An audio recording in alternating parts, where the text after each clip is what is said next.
안녕하세요. 홍세원입니다. 뉴욕 증시 뉴스 읽기 3월 25일자 시작하겠습니다. 오늘 월스트리트 저널의 헤드라인에는 이제 좌초된 배 사진이 실렸는데 그 배의 이름은 에버 기분이고요. 이게 400m짜리 컨테이너 선박인데 200km짜리 이집트 수에즈 운하를 가로막고 있어서 한 100대 정도 되는 그 운하를 지나가는 화물선들이 지금 꼼짝 못하고 있다고 합니다. 대만의 에버그린이라고 하는 회사의 선박인데 세계에서 가장 큰 컨테이너 선박 중에 하나라고 해요. 이를 위해서 지금 이집트 당국이 노력을 하고 있는데 애를 먹고 있습니다. 우리가 이제 바이러스 때문에 소위 컨테이너 선박에 대한 수요가 상당히 늘었을 텐데, 그러니까 그 소위 물류에 대한 수요가 늘었을 텐데, 지금 이 아이러니가 뭐냐면 사막 폭풍이 불어가지고 이제 배가 좌초된 거거든요. 배가 뚝에다 갖다 박는 바람에 오도 가도 못하게 됐는데, 역시 환경이라는 게 이제 가장 우리 인간을 지배하는 무서운 조건, 리미팅 팩터가 아닌가 생각을 해봅니다. 자, 이제 오늘 각 기사를 살펴보도록 하겠습니다. 먼저 비즈니스 앤 파이낸스. 비즈니스 앤 파이낸스의 첫 번째 기사는 휘발유 값이 상승하고 있다라는 뉴스입니다. The prospect of summer drivers crowding US highways is powering steep gains in the price of gasoline, a sign of economic recovery and a boon for the pandemic-ravaged energy industry. 여름 운전자들에 대한 전망. 미국 고속도로에 몰려드는 여름 운전자들에 대한 전망이 가파른 게인, 상승, 증가를 가속화시키고 있다고 합니다. 어떤 증가냐면 in the price of gasoline, 가솔린 가격. 게인 그러면 이제 시계가 빨라지는 것도 게인이라고 하고 가격이 올라가는 것도 게인이라고 합니다. 느는 거죠. 로스가 빠지는 거고 우리 살이 느는 것도 게인이라고 하고 가격이 올라간다기보다는 이건 뭐라고 해야 될까요? 부풀러진다라고 해야 되나요? 스티프, 아주 가파르게 늘어나고 있다라고 하는 거죠. 늘어나게 하고 있다. 근데 그것은 이코노믹 리커버리, 경제 회복의 한 사인이고 한 표시이고, 그다음에 a boon for the pandemic ravaged energy industry, 한데믹으로 황폐화된 에너지 산업에 대한 선물이다, 혜택이다. 휘발유 가격이 올라간다는 뉴스죠. 그 사람들이 잘 안 돌아다닌 것 같지만 알고 보면 이 예전에 이제 도로공사에 계신 분 만나서 들어봤는데 기차는 잘 안 타는 대신에 큰 차를 가족이 다 같이 타고 다닐 수 있는 SUV 같은 큰 차를 타고 고속도로를 열심히 돌아다닌다고 분석을 하더라고요. 이 코로나 바이러스에 불구하고 어쨌든 그 여행 수요는 있는 거고 소위 이동에 대한 수요가 있는데 그 큰 차를 마련해 가지고 이제 돌아다닌다는 건데 이제 계절이 또 겨울이 딱 지나면 더 많이 돌아다니겠죠. 그래서 그 여파로 휘발유 가격이 가파르게 오른다는 그런 뉴스입니다. 그 다음에 두 번째 뉴스는 그린질이라고 하는 SCM, 그러니까 공급망 금융회사, 공급망에서 금융상품을 만들어서 비즈니스를 하던 회사에 관한 뉴스입니다. 이 회사는 3월 초에 파산 신청을 했어요. 망했죠. 왜 망했냐면 스위스 크레딧 스위스죠. 크레딧 스위스라고 하는 금융회사에 펀드를 요청을 했는데 이제 주지 않기로 결정을 하는 바람에 돈이 고갈이 돼서 망한 거죠. 이 회사의 뉴스 먼저 보겠습니다. Greensill founder spoke frequently about disrupting big banks, but before the financial startup collapsed, it relied on the apparatus of Wall Street to fuel its expansion. 그린질의 설립자는 종종 큰 은행, 빅뱅크를 타도하는 것에 대해서 말했다라는 거죠. 말하곤 했다 이렇게 하면 되겠죠. frequently. But before the financial startup collapsed. 그 financial startup 그린질이죠. 그린질이 붕괴하기 전에 그 회사는 월스트리트의 기구들의 도구들에 의존했다라는 겁니다. 자신이 확장하기 위해서, 익스펜전 하기 위해서. 참고로 이 회사는 모건 스탠리에 다니던 그린질이라는 사람이 만든 회사고요. 자기가 이제 금융 그 전문가였던 거죠. 근데 이렇게 얘기를 들어보면 SCM에서 이제 그 결제를 하는 데에서 외상이 있고 그 가운데 신용이 필요하고 그런 거죠. 그때 이거를 금융상품으로 만들었어요. 크레딧 수합으로 만들었는데 마치 2008년 있었던 모기지 기반의 크레딧 수합하고 비슷한 구조로 만들었습니다. 쉽게 얘기하면 우리가 이제 공급자가 물건을 대면 이제 결제를 받아야 되는데 그 어음으로 주는 경우 있지 않습니까? 그러니까 공급망상에서 그런 경우에 그거를 가령 이제 빨리 받고 싶으면 할인해서 받거나 뭐 이러는데 그런 어떤 거래 관행에서 발생한 채권에 대해서 그것을 하나로 툭 묶어가지고 유동화시키는 그런 그 상품을 만들었어요.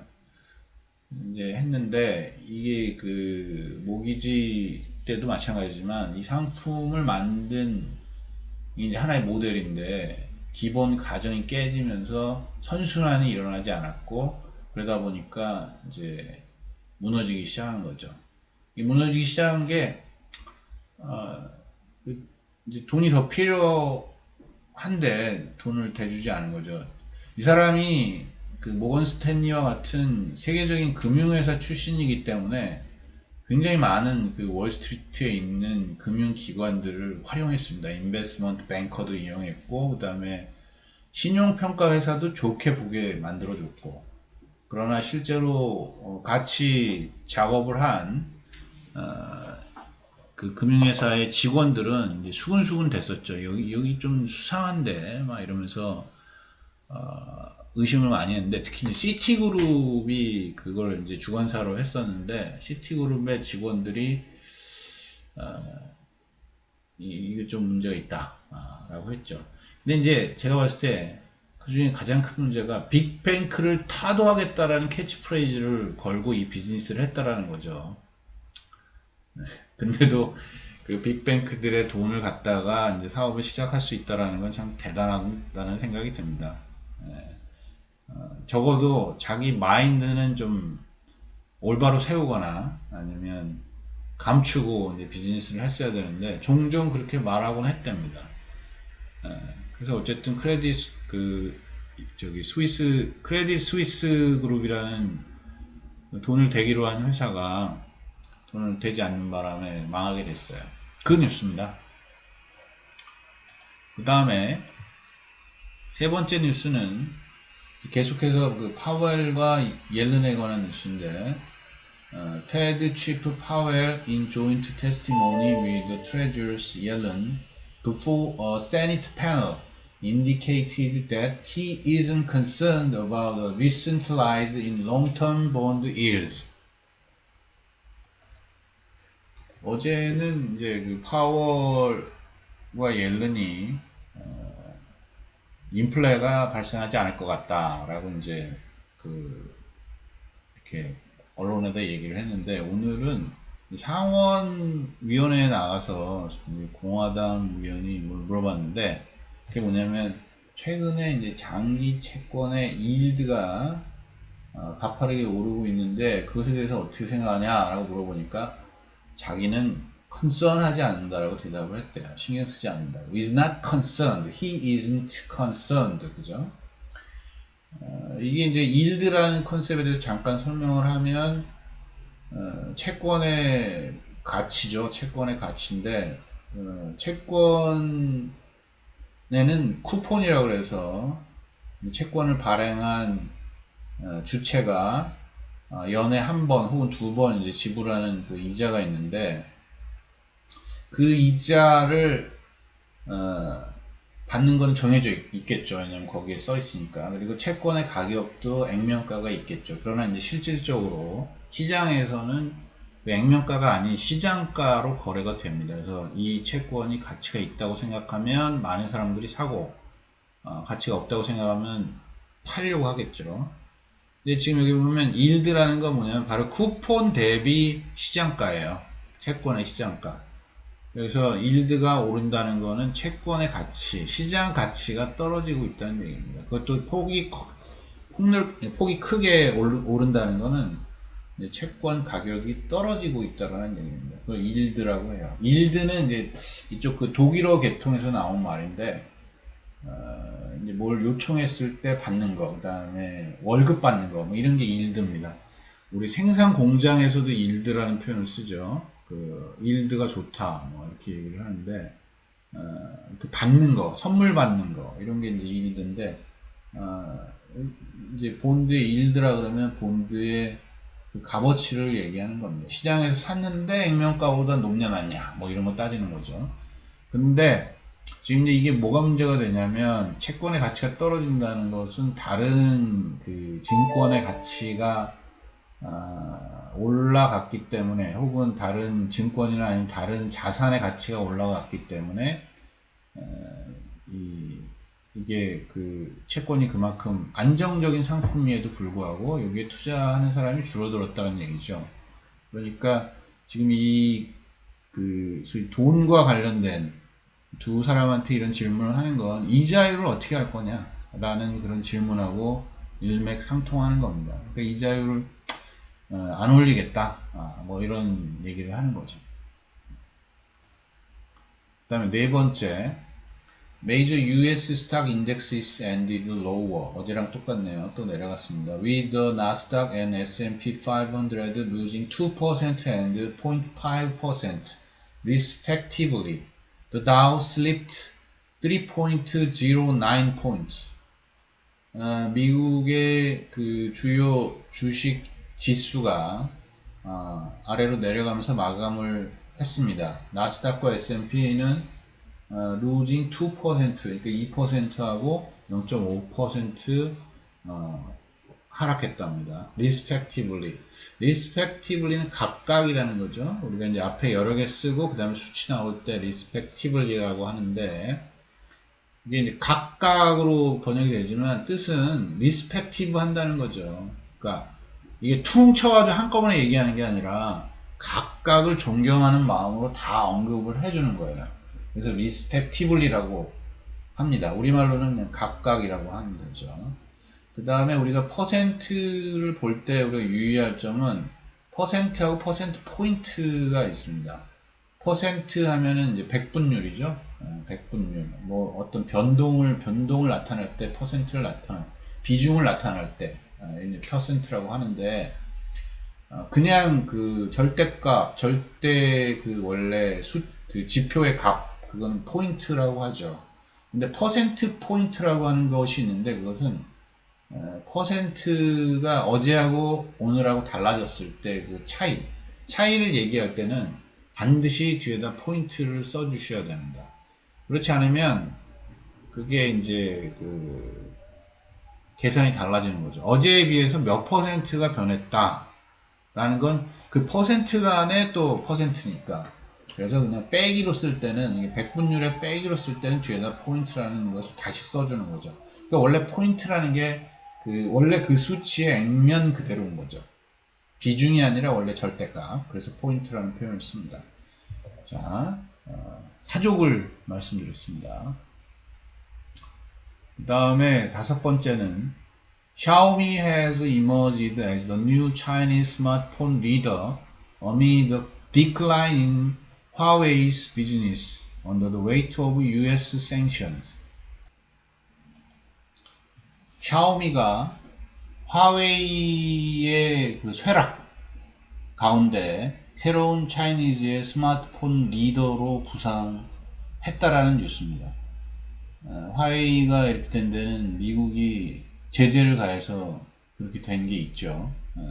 이 뉴스가 이제 미국 신문에 실린 거니까 뭐 자기네가 이제 이런 영향력을 행사해서 이렇게 됐다 뭐 이런 얘기를 하고 싶은 거고, 그 다음에 이제 이 기사의 내용을 보면 샤오미의 폰은 그 칩을 중국산을 쓰질 않았답니다. 그래가지고 중국 사람들마저도 자기 자신의 칩이 아닌 그 외국산 칩을 썼다는 것 때문에 선호하는 사람들이 있다라는 거예요.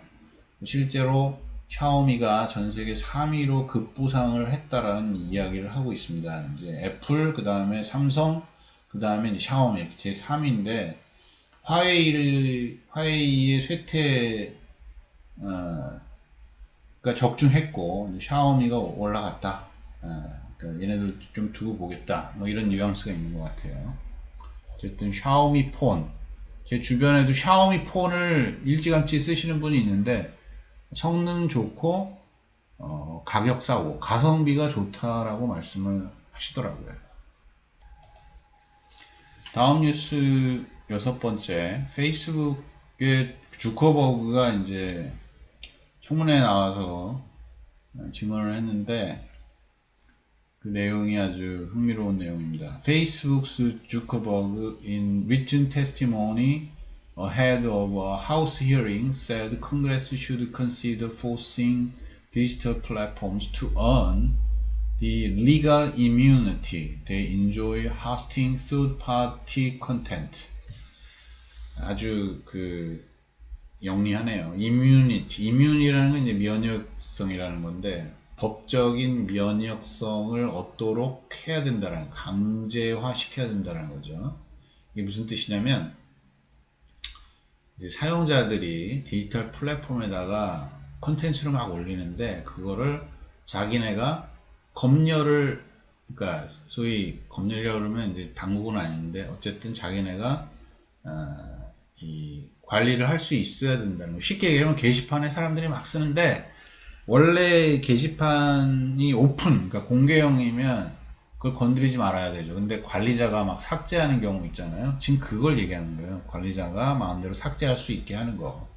그걸 임뮤니티라고 아주 교묘하게 표현을 했습니다. 이게 1996년에 만든 커뮤니케이션 디센스 액트라고, 디센트하게 이제 커뮤니케이션 하는 거 관련해서 만든 법안이 있는데 거기 230조에 보면 이제 그걸 못 건드리게 해놨어요. 사람들이 막 자유롭게 의사 표현을 할 수 있도록. 근데 주커버그는 이제 하는 얘기가 뭐냐면 거기에 막 이상한 컨텐츠, 불법적인 컨텐츠 이런 것들을 많이 올라오는데 그런 것들이 올라왔을 때 제거할 수 있어야 된다는 주장을 하는 겁니다. 그걸 이제 이뮤니티, 리갈 이뮤니티라고 표현을 하는 거죠. 법적인 면역을 줘야 된다라고 얘기를 합니다. 어떻게 생각하십니까? 지금 페이스북은 미국뿐만 아니라 전 세계의 그 최고의 SNS 플랫폼인데 우리나라 심지어 우리나라 정치가들, 그다음에 경제인들, 연예인들 할 거 없이 다 페이스북에다가 얘기를 하잖아요. 원래 그 토론의 장이 우리 국내에도 있는데 그게 꼭 SNS가 아니어도 가령 예를 들어서 국회, 그다음에 법원, 재판소, 그죠? 법정, 그다음에 어디 회의장, 컨퍼런스 룸, 아니면 우리 자체적으로 마련된 게시판 이런 게 있는데 다 페이스북에다 올리잖아요. 완전히 지금 이제 규모의 경제에 다다랐는데 그 페이스북의 대표가 그런 얘기를 하는 거예요. 거기다가 사람들이 컨텐츠를 올릴 때 그거를 불법적인 거는 이렇게 내릴 수 있게 소위 권한을 줘야 된다. 뭐 이런 얘기를 하는 겁니다. 그러니까 거기에 대해서 이제 우려가 작은 플랫폼, 그 다음에 실제 사용자들 이제 피해를 입을 거라는 거죠. 뭐 실제 그 사용자들은 피해 입을 게 다, 그러니까 자기 의사 표현을 마음대로 못 하겠죠. 우리가 어느 회사의 게시판에다가 이 제품 잘못됐습니다. 아, 뭐 잘못된 게 배달됐습니다라고 올렸는데 그걸 확 지워봐요. 그러면 다른 사람이 그걸 알 수 있는 기회가 사라지지 않습니까? 그리고 이제 중소기업의 경우에, 중소 플랫폼의 경우엔 그 많은 포스팅된 내용들을 검열을 할 수 있는 그 어떤 모니터링 체제를 갖춘다는 것이 쉽지 않을 거라는 거죠. 그럼 이제 갈수록 페이스북만 좋은 그런 그 법률 개정이 될 거라는 이야기입니다. 그 다음에 일곱 번째는 또 성희롱에 관한 뉴스입니다. 몬세프 슬라위라는 사람인데 이게 이제 워프 스피드 백신 에포트라 해가지고 워프가 그 아마 저기에 나올 거예요. 스타트랙 뭐 이런 데 나올 텐데. 그래요. 시공간의 왜곡을 나타내는 표현인데 타임 워프라고 하죠. 공상과학 소설에 많이 나오는 거 스타트랙에 나와요. 그거 이제 그 다른 사람 다 변했는데 자기만 안 변하고 막 이런 거 있잖아요. 그걸 워프라고 하는데 이번에 이제 그 코로나 바이러스 대처하는 그 전체적인 작전, 그걸 이제 워프 작전이라고 워프 스피드 작전이라고 그렇습니다. 오퍼레이션 워프 스피드. 제 생각에는 트럼프의 생각이 아니었을까 이런 상상을 해보는데 워프 스피드 작전이라고 했어요. 그게 이제 백신 에포트인데 거기에 수장이 파이어 됐답니다. 해고됐답니다. 왜냐하면 그 섹슈얼 허래스먼트 혐의로, 그러니까 섹슈얼 허래스먼트 혐의가 나오자마자 이제 사과하고 의장 자리에서 해고가 된 거죠. 아, 그러니까 이 워프 스피드 프로젝트에서 된 게 아니고 그 사람 원래 자기 직업은 바이오테크 스타트업 벤처기업 갈벤이라고 하는 그런 그 회사의 체어맨 의장이었는데 이사회 의장이었는데 해고됐다라는 그런 뉴스입니다. 몽세프 슬라위 who helped lead the U.S. Warp Speed vaccine effort was fired as chairman of biotech startup Galvani after an inquiry into allegations of sexual harassment. 자, 그리고 마지막으로 텐센트 CEO에 관한 뉴스입니다. 텐센트 CEO emphasized his commitment to working with regulators in China as the company posted its most profitable year yet. 그리고 이제 마지막 뉴스로는 텐센트 뉴스인데 텐센트 CEO emphasized his commitment to working with regulators in China as the company posted its most profitable year yet.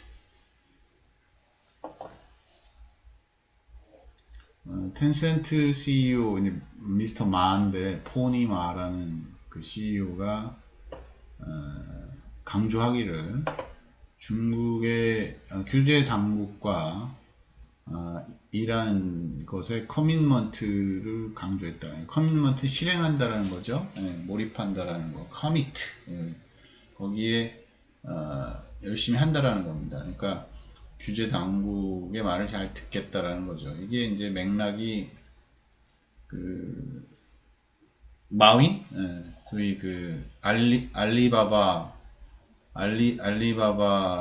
그 마윈이 이렇게 뭐랄까 금융 핀테크 산업을 강조하다가 뭔가 이제 정부에 거슬리는 말을 해가지고 지금 완전히 그냥 납작 엎드리고 있는데, 아무튼 그 거시적인 차원에서 보면 중국 당국이 미국의 자본주의 시스템을 이제 받아들이면서도 개인의 어떤 그런 개인 자유주의적인 그런 사고방식은 이렇게 압박을 하는 그런 방식으로 지금 자본주의를 만들고 있는 상황에서 도전을 하는 그런 혁신가들을 눌러버리는, 더 이상은 뭔가 이 사회나 시스템의 변화를 하는데 주인은 바로 그 공산당에 있다 라는 걸 보여주기 위해서